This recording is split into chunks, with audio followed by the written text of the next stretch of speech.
Welcome back to Our Walk in Christ. Well, last week we had a look at the alleged Don't Say Gay bill, which says nothing of the sort. In fact, it is called the Parental the Parental Rights and Education or something like that. I knew what it was right before I was going to stream. Right in front of me. Basically, the Parental Rights and Education bill, I think is what it was. Basically, it just says two basic premises. Under the age of 8 years old, you're not allowed to talk to the kids about sex. And number two, every aspect of the child's education must be disclosed to the parents. Now, anybody that has a problem with that type of bill certainly is possibly a grimmer. Because they're like, we want to be able to talk to your 7-year-olds about sex, and we don't want to include the parents in the conversation. That's a problematic thing. Well, in a classic tale of two cities, today we're going to look at the new New Jersey educational standards as related to comprehensive health and physical education. Now, these were written in 2020, but they just were passed into law this week by the New Jersey governor. This was one of the highly contested parts of the New Jersey election. If you'll remember, the governor almost lost his seat to a no-name truck driver. Over the fact that this is what they want to do. And some people question, never mind, we won't go there. This is YouTube after all. But what we are going to do is I spent this week reading through the changes, and it is highly disturbing. It is both highly sexual and highly communistic, which is very interesting because these are the things. And this is 70 pages compared to the bill in Florida, which is 7 pages. And by the way, they're two completely different bills. This one is the educational standards and guidelines. The Florida bill basically said, hey, these are some amendments. We don't want the kids under the age of 8 learning about sex in the classroom, and we need the parents involved.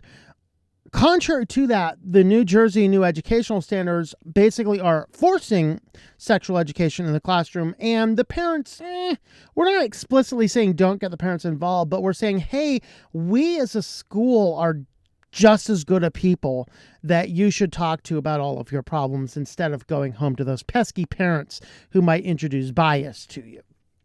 And what we're going to do today, we're going to look at a couple different things. The first thing we're going to do is we're going to have a look at the changes in the guidelines. Then we are going to have a look at one of the organizations that New Jersey has routinely in the past and probably still does, I believe still does, TAPS for curriculum. And then we're going to have a look at what some of that curriculum has to say. And then we're going to end with a question, which state would you like your child to be educated in? Now, if you know anybody in New Jersey, you will probably want to pass this video over to them in case they have not actually looked at this curriculum material themselves. Also, if you have children in the room, this may not be the family-friendly show we like to have here on Our Walk in Christ, because we're going to be talking about things that they're trying to teach to your 5th graders, and it's not pretty. So, yes, I'm going to show you things that they want to give your 5th graders and under 2C, and you may not think that they're ready for that yet. And so we're going to go ahead and dive in. So first up is the document of changes. Now, the official changed new document of educational standards is 66 pages. This one here is 70 pages because this has the additions and deletions. I wanted to use this one because it's kind of telling in places what they are changing. And this one will actually show you what the document was and what is changed into. And so what we're going to do here is we're going to have a look at what these standards are, and it's going to be quite eye-opening to you. So first and foremost, they're deleting this whole section here. This is remaining in, and then they are adding this section in here. New Jersey's standards. Now, I should note as well that this is one of like 7 different educational standards. The other ones, to my knowledge, have either passed in 2020 without debate or were not controversial enough to change. Now, the revised standards incorporate rigorous evidence-based processes resulting in a focus on concepts that are essential for lifelong student wellness. This set of standards disaggregates disciplinary concepts of health and physical education into 3 standards, adds 10 practices to promote student-centered learning, develops K-12 learning progressions for disciplinary concepts, and incorporates legislative requirements into the standards. In addition, the 2020 guidelines reflect the current thinking and best practices found in health and physical education documents published by nation, content-specific organizations, as well as public health and other educational organizations. Now, this content-specific organization they're referring to, as we will see later, is called Advocacy for Youth, an organization that in the past, New Jersey's Department of Education has tapped for their partnerships dealing with sex education.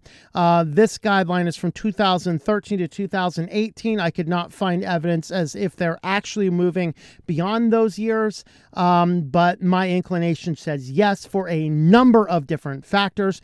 Just to say, this is the content-specific organization. Now, Advocacy in Youth, if you look into them, this is an activist organization in Washington, D.C. that is so radical, literally, the school districts in San Diego, California booted them out.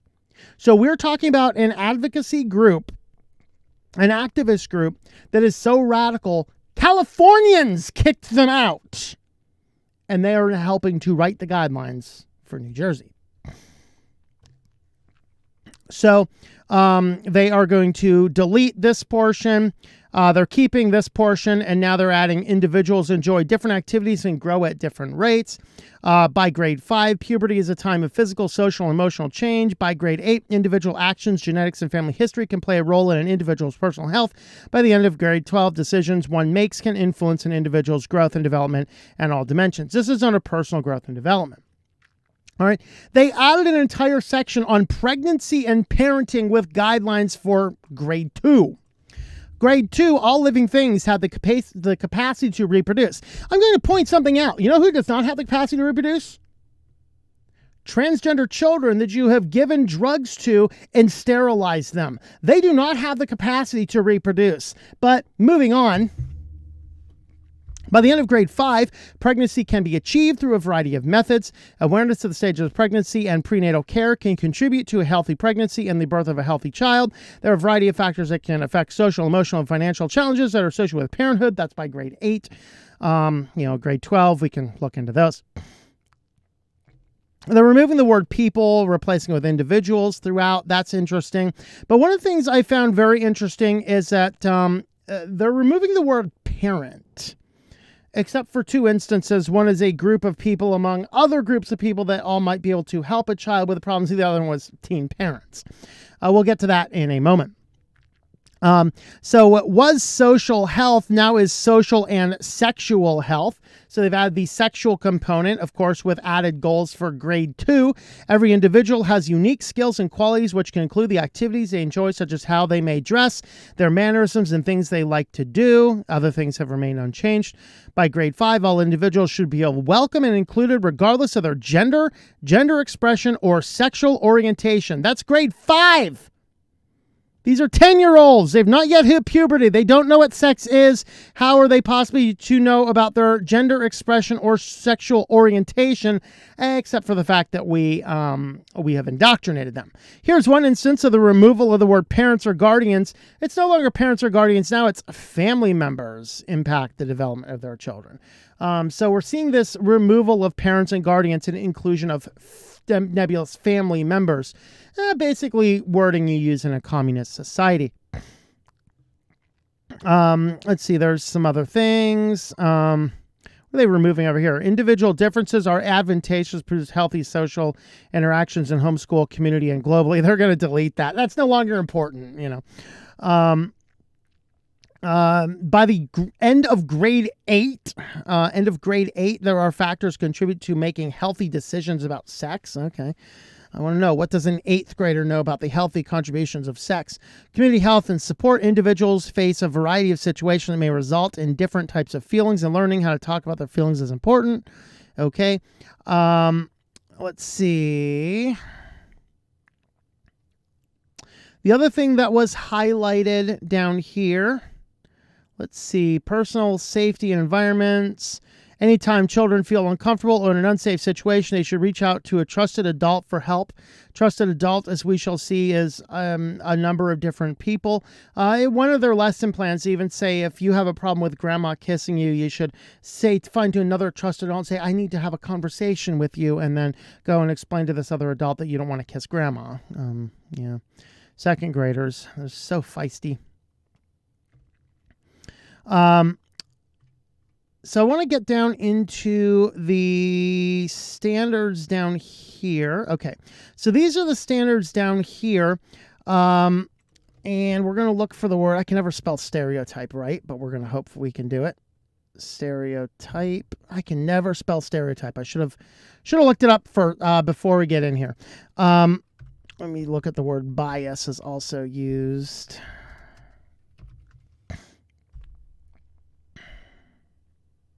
I should have looked up that word before I got on there. I can never spell the word stereotype. But Fox News had commented on, and they linked to this document, which they had changed afterwards. I want to indicate that it is still in the document. It's just the New Jersey Education changed it.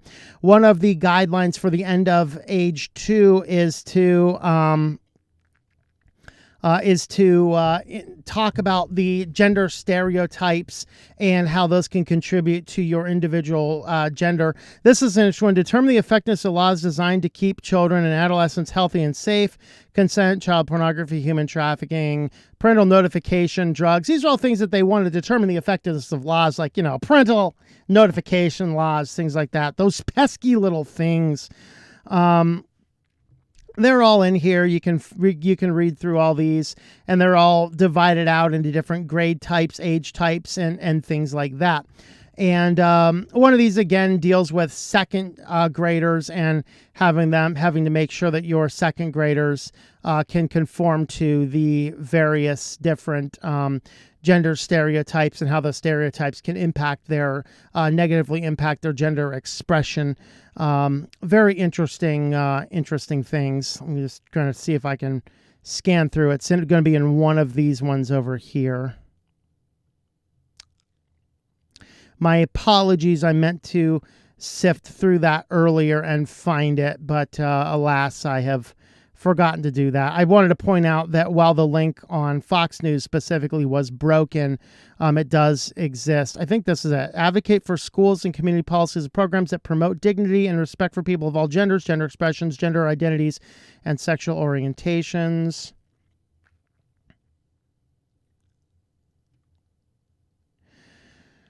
Okay, I'm not going to be able to find that one exact phrase. It is in there. I did look for it, and it's just the fact that I just don't know how to spell. But we're going to look up a few other words. I'm going to look up the word parents. Actually, I'm going to do parent. Let's do parents. Okay, there's 14 matches for the word parent.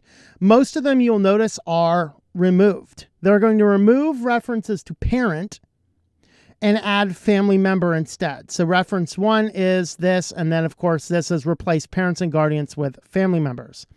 This is one of the only places they've kept it in.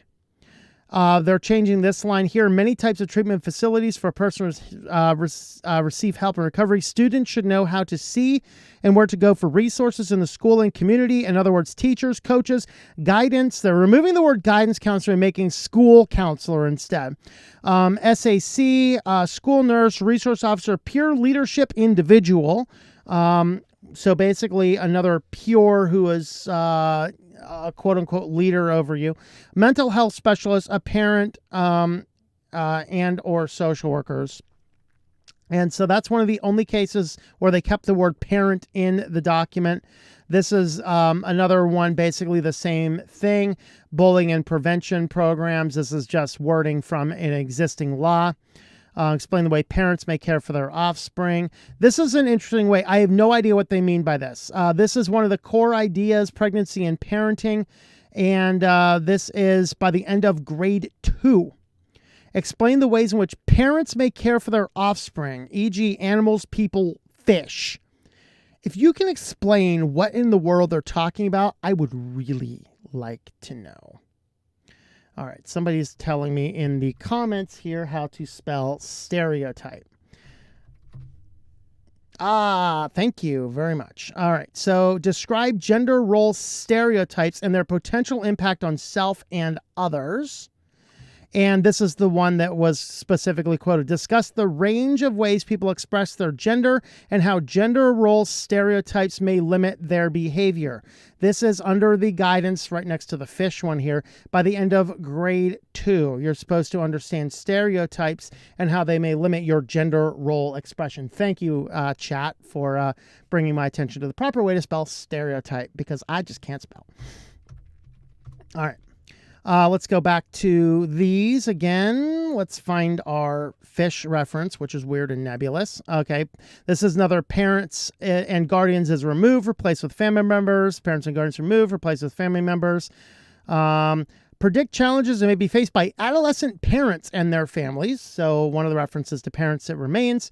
This is another one. This is under the glossary. Family structure describes the manner in which members of a family are interrelated and linked through blood, affinity, or co-residence. Family structures are diverse and can include, but are not limited to, biological parents, single parents, same-gender parents, adoptive parents, grandparent-headed households, step-parents, and foster parents. Families can be created in a number of ways, which include, but are not limited to, adoption, birth, including those resulting from assisted reproductive strategies, and marriage.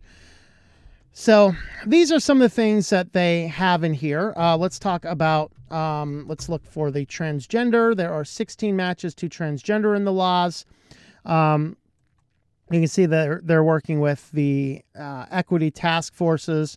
This is one of the laws in New Jersey, is that they have to include the social contributions of people in the LGBT community in the middle of the curriculum. So if somebody in the trans community has contributed, they are forced to talk about that in the curriculum. Okay, whatever. Gender identity. This is just another description. That's the same thing. LGBTQI is an acronym, stands for lesbian, gay, bisexual, transgender, questioning, and intersex. Q may also stand for queer. So you can see that they are defining a lot of the terms in here. These are some of the things that that are inside of the curriculum. That's, neither here or there. All right, let's go ahead and move on here. I want to give you guys some information about what's going on in the actual curricula itself. So as I had mentioned, the Department of Education has had works with as Advocates for Youth in the past, and the Advocates for Youth organization does produce curriculums. So this is the Advocates for Youth website. This is their download website, the 3 R's. This is their rights, respect, and responsibility, a K through 12 sexuality education curriculum available for free download. Find the bulk download options, full curriculum, and they have new lesson plans, New Jersey lesson plans, additional lessons added. This is to adjust for the new changes. You can go ahead and head on over here. This is going to load up a Dropbox link, and you can download all of their lesson plans. So if you are a parent in this area, and by the way, you can see these are the documents that I am reading from here. These are the new performance standards and the expectations of those standards as aligned with the new 3 R's curriculum. So you can head right on over there and grab the lesson plans. Let's go and have a look at some of these lesson plans, shall we? Lesson plan number 1 is the different kinds of family. This is targeted towards your kindergarten children. So advanced preparation is important for the teacher. It is important for the teacher to read The Family Book by Todd Parr. You can type The Family Book by Todd Parr into your search engine, and you can find somebody on YouTube reading the whole book, including all of the pages of the book. We're not going to do that here because I think that would probably violate copyright, but you can go ahead and do that yourself. For the most part, it's a book. It just says, hey, families are a bunch of different people. The one page that causes a lot of controversy is the one where, families can be 2 mommies, 2 daddies, whatever else. Some people have an issue about that. Just letting you know that that is specifically in the curriculum, that they are specifically reading this one book to your children and then talking about the different kinds of families. This, I would say, is one of the more benign lessons in here. So yes, the book where they're talking about these. Let's see. Families are important to us. They love us, take care of us. As students, what are some of the ways families keep us safe? Possible answers may include: they make sure we have a place to sleep and food to eat, take care of us when we're hurt or sick or injured, make and keep rules about safety, keeping away from groomers. They are sometimes they are someone we can talk to when we have worries about being safe. They help us feel safe and talk about our feelings. Notice the whole thing is all based on feelings and stuff. I don't know. This one here, not a whole lot. Number of people in my family is, some of the foods we eat, celebrate special occasions, things we like to do as a family, what I love most about my family. Now, these are the homework assignments you're supposed to be giving into your teacher. I personally found that most of these homework assignments are none of the teacher's business. Okay, and this is why I say it's very communistic. They're trying to get deep, intimate knowledge about the kids, and I don't think that that's something that they need to do. These are not things that you need to include. All right, as I said, this is one of the more benign lesson plans. Next one is the pink, blue, and purple. This is for your first grade students. So at the end of the lesson, students will be able to define gender identity, and gender role stereotypes. Number 2, name at least 2 things they've been taught about gender role stereotypes and how those things may limit people of all genders. So that is what your first graders are going to be taught in New Jersey. And to be clear, these are not lesson plans that are specifically in use in every New Jersey school. These are lesson plans specifically designed to meet the New Jersey curriculum standards that are available for free for teachers from an organization that the New Jersey Department of Education has used in the past quite extensively for multi-year plans. So advanced preparation, prepare enough sheets for the flip chart. Basically, you want to have information about what boys are, what girls are, and then of course you're going to give them, you're going to start them out with this discussion. I have a friend who's having a baby. Which greeting card should give him, the pink one or the blue one? They're supposed to, is it a boy or a girl? Oh, why do you say the boy? So basically it's just try and say, haha, you're wrong. You've always been wrong. Boys aren't blue and girls aren't pink. Everybody's purple, I guess. And then, of course, you get down to the bottom and you're supposed to, here's the 2 greeting cards. You get down to the bottom and here's some toys. We have a doll, we have a helicopter, we have a cooking stove, a drum set, a paint set, and a toolbox. They're supposed to pull out these individual items. Then you're supposed to hand them out and they're supposed to say, are these things that you've been taught girls are supposed to play with or boys supposed to play with? And then, of course, the entire lesson is to go ahead and deconstruct everything the kids have learned. Now, to be clear, I don't think, I have worked with a lot of different families. I've never met a family that has been that involved in telling their kids, oh, you're a boy, you're not allowed to play with dolls. You're not a you're not a girl, you're not allowed, you're a girl, you're not allowed to play with tools or helicopters. Never seen that in my life. In fact, I have a little story for you. When I was young, I would say 3rd, 4th, 5th grade-ish, I was into crafts. I liked to needlepoint. I did a lot of really fun, cool things with needlepoint, and I was pretty good at needlepoint stuff. Of course, that modernized, that's like girl thing. If I had one of these crazy leftist parents and I was in a needlepoint, she might chop my parts off and make me wear dresses because I like crafts. Clearly, I'm a girl. Now, of course, by 6th grade, I was into other things. And so nobody told me, oh, you shouldn't do needlepoint. It was just, I grew out of it. And that's the way kids are. And for all of my mother's faults, I was never discouraged from any form of endeavors of whatever else. If I wanted to play with dolls, that would have been okay. In fact, I do remember having a doll when I was a toddler, like a girl might have. So what? That doesn't mean I'm a girl. And then, of course, I love my toy guns and I love my action figures and my G.I. Joes and my Transformers.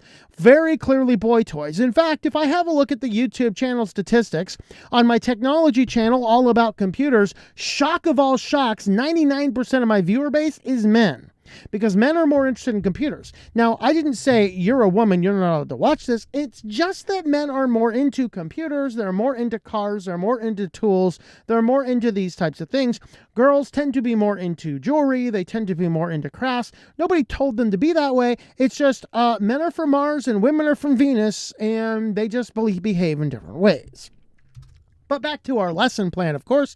Once the children have been given these things and told you're not allowed to do these things, you've been taught you're not allowed to do these things, which nobody is. So they're basically creating a bunch of straw man and beating them down in order to teach the children to be gender confused. And then, of course, now we have pictures, homework, who can do what kind of jobs can grown-ups have. Circle before to indicate which job you think can only be done by men and only be done by women or be done by anybody. What is this nonsense? Nobody's out there teaching only men can be firefighters or only women can be school custodians. Okay, nobody's out there teaching this crap, except for advocates for youth as they attempt to indoctrinate your children into the nonsense that is gender confusion. But this is what New Jersey new standards have to do. So your first graders are taught about pink, blue, and purple, and they're going to be little gender confused people. If they're not gender confused enough, now we need to get them all confused in the circle of life.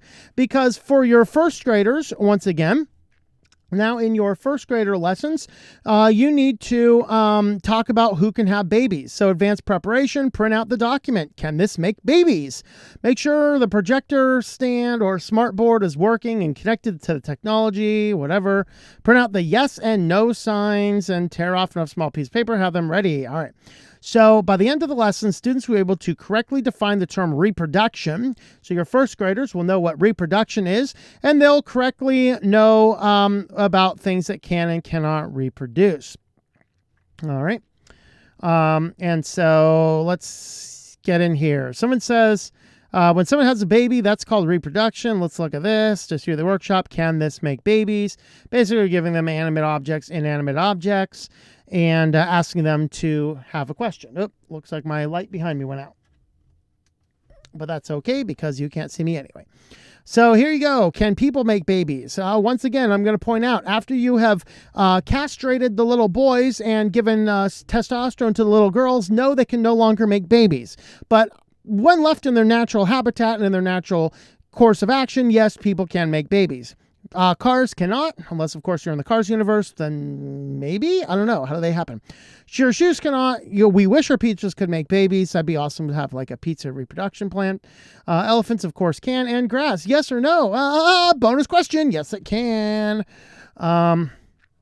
So here's the same pictures over and over again. Gotta have them. Yes and no. Yay, no. So now their homework is they're supposed to list 3 things that cannot make babies, 3 things that can make babies.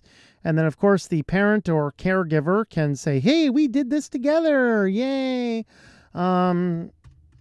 So that's that. And if you're like, okay, whatever, that's okay. Sure, we can make babies or not. But don't forget, we also need to have for grade 2, your second graders now need to understand their bodies.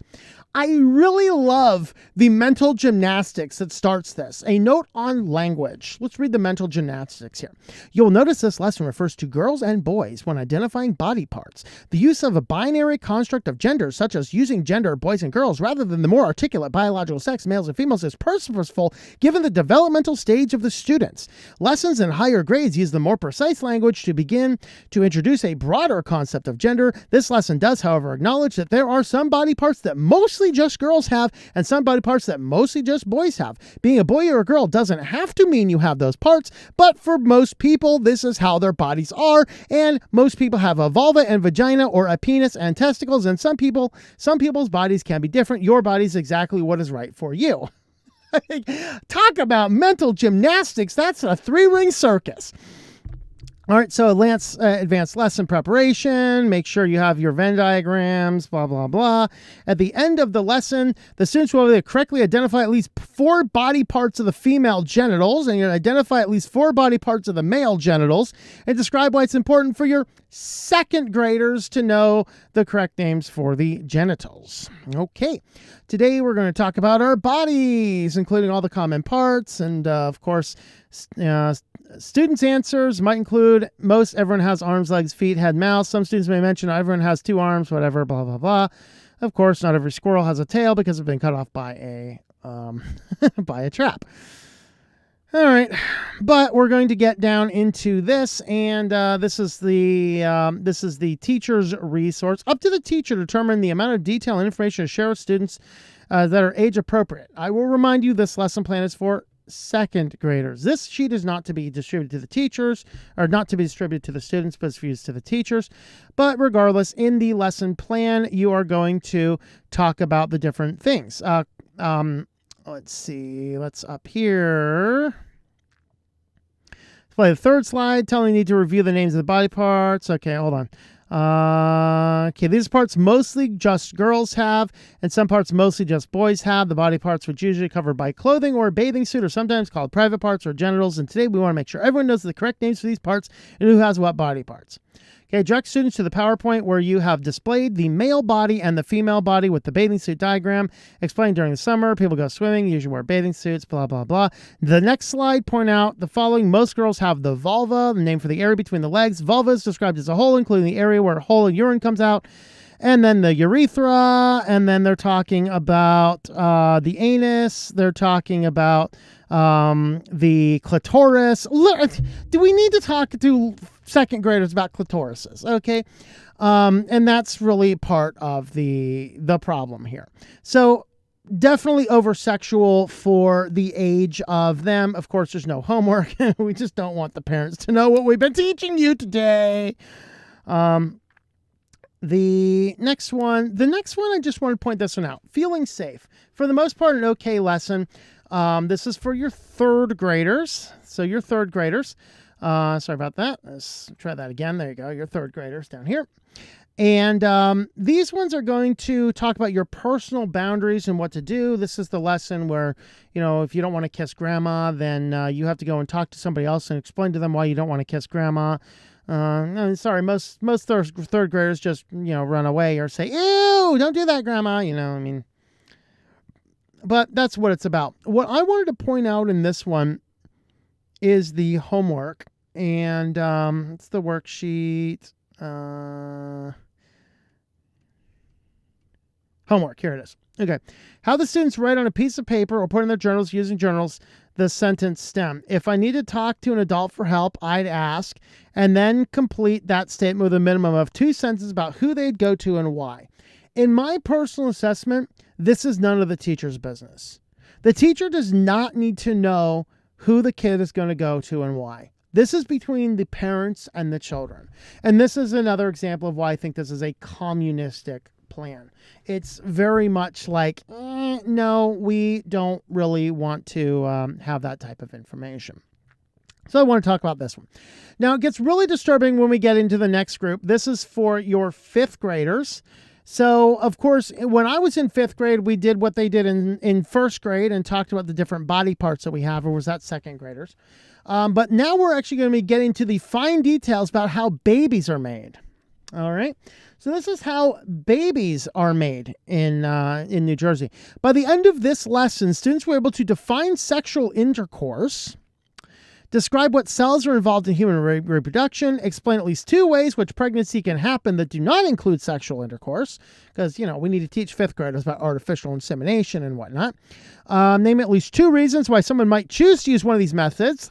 In other words, hey, I have 2 mommies, therefore, describe at least 2 ways in which economic disparities can impede some people from accessing sexual and reproductive health care.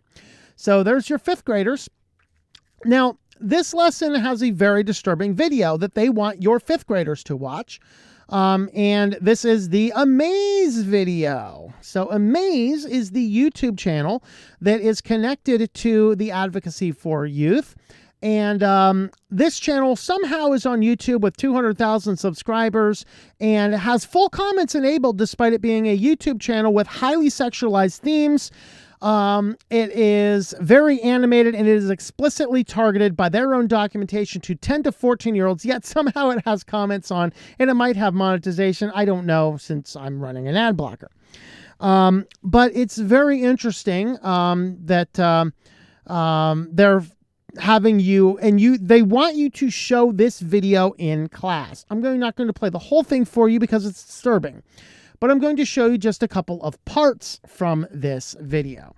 So this is the amaze.org site, and this is clips of the video. In order for people to have kids, a pregnancy must occur. Now that can happen when sperm, which is produced in the testicles, combines with and fertilizes an egg, which is produced in the ovaries. Now, I will note, if you notice there, that for the video for 5th graders, highly animated, on a YouTube channel targeted for children, the sperm and the egg were sitting on the beach drinking wine. Did you notice the reference to drugs and alcohol in the video targeted for the 10 to 14-year-olds that is being showed to your 10-year-olds in the school classroom? Probably without your knowledge. And if do like a little bit later on where the little spermie is over here Sperm and chilling egg out meet. in the There are bar several drinking hard possibilities. liquor.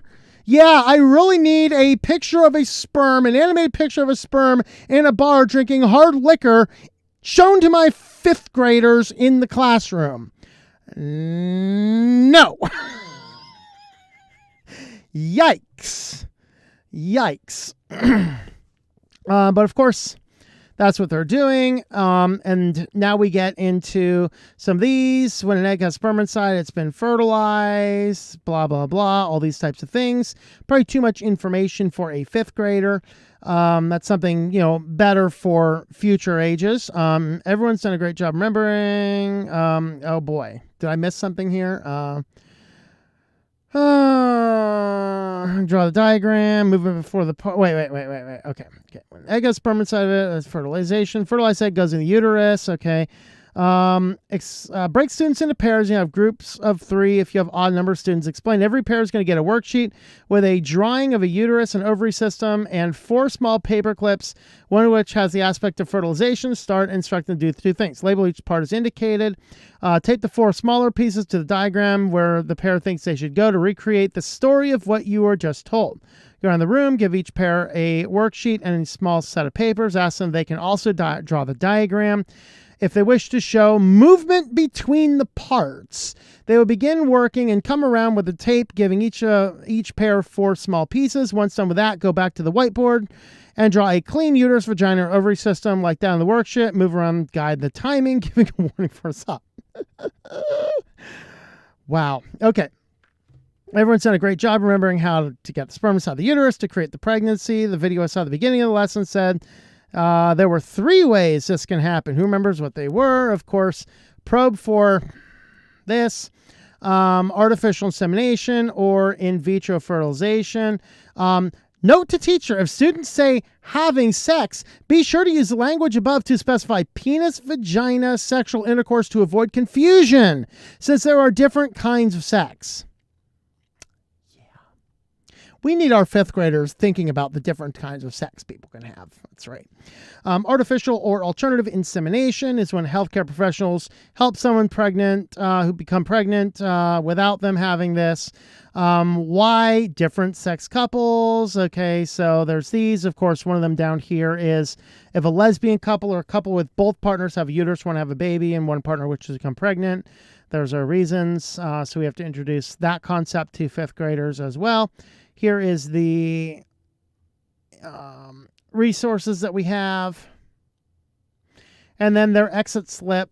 This is what you're going to hand out for the students to get out of the classroom. Yeah. All right. Frightening. All right. Of course, we also need to, also for 5th graders, we need to think outside the gender box. By the end of this lesson, students will be able to define the term sex assigned at birth, gender identity, cisgender, transgender, gender non-binary, and transgender. Differentiate between a person's gender identity and gender expression. Describe at least 2 gender role stereotypes and how they have an impact on people who are not cisgender. And identify at least 1 trusted adult in their lives they can go to with questions about gender. I don't think we need to dig further into this particular assignment. I think you can kind of figure out where it's going in the interest of time. And the last one of these lessons I'd like to have a look at is sexual reproduction and anatomy. This is the 5th grade version. Okay, so we saw the 2nd grade version. Was that 2nd grade? Yeah, we saw the 2nd grade version. This is the 5th grade version now. Correctly label at least 2 parts of the the 2 sexual and reproductive systems. Describe functions of at least 2 of the systems. And then let's see. Here's reproductive system workshop 2. Look at this. Outer labia, inner labia, anus. I'm a biologist. I can't remember what all of these things are off the top of my head. I don't think that we need to be teaching this to our fifth graders. Some mobility workshops. Let's see. What is a baby called before it's born?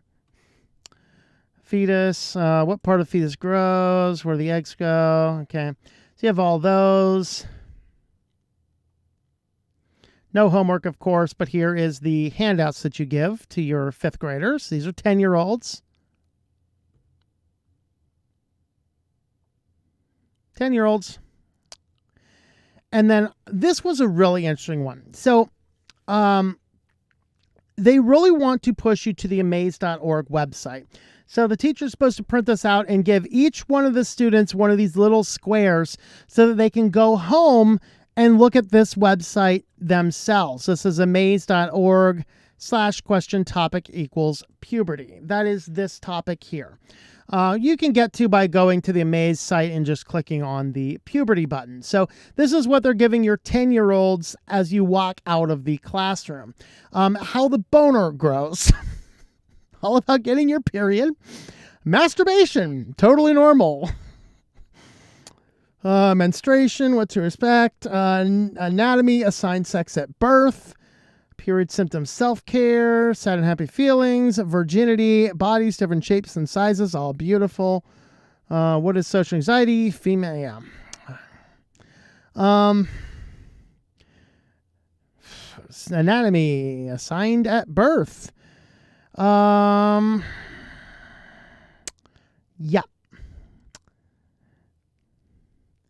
Yeah, so this is what they're giving your 10-year-olds when you leave the classroom on a little piece of paper.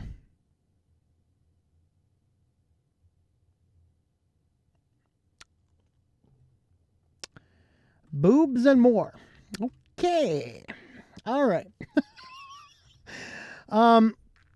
So this is really where the site's at. You can go over to amaze.org and bask in all of the insanity of all of this.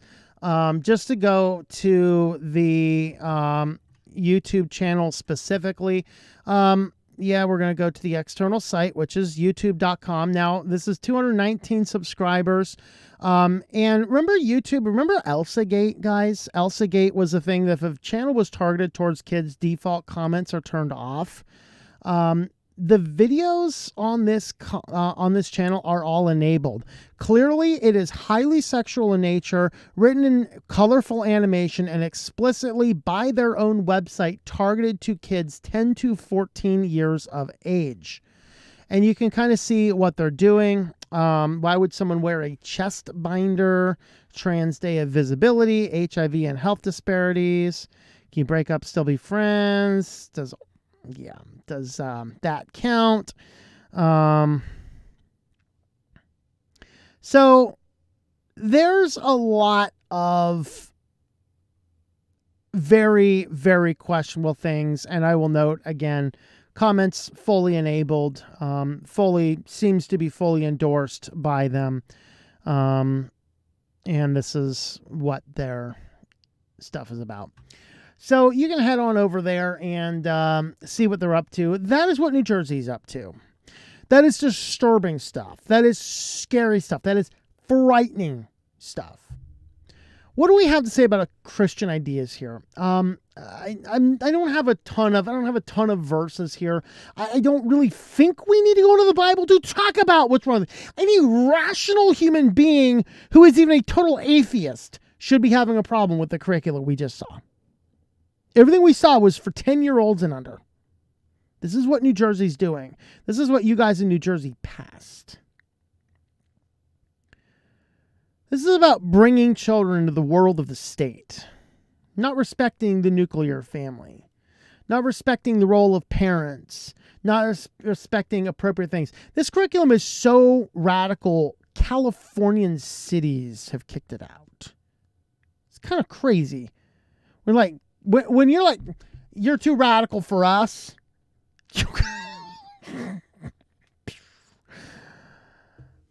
Sexual elements in this curriculum are too much information too early in life. They're devoid of parental consent and sending the children to sexually charged websites. If I were to send your kids to a website like this on a playground, you'd call the police. You guys are doing it in New Jersey. So I want to leave you with this final question. Would you rather send your kid to school in Florida, where it is now illegal to talk to your 8-year-olds about sex in the classroom and where the parents have to be fully involved in the kid's education, or to New Jersey, where sexual ideas are foisted on them in kindergarten and where the parent is oftentimes kept out of the loop? Where would you rather send your kids? That's a good question. And we're going to leave this here for today, because this is already getting long. This is getting interesting. And I just wanted you guys to see what is in the New Jersey education. This is the bill all the guys are praising while they're trying to crucify Ron DeSantis for being homophobic, for simply saying, I think 8 years old is a little bit too young to talk about these topics.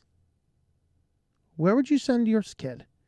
And what are you going to do to change this in your state? But this is a brand new law. Good luck changing it. Have fun. You have sown the seeds of discontent and passive indifference, and you are going to reap a harvest of children whose entire emotional heart has been destroyed. Good luck. We'll go ahead and leave it here for today. Thanks for watching. And hopefully we'll have a more positive video next time.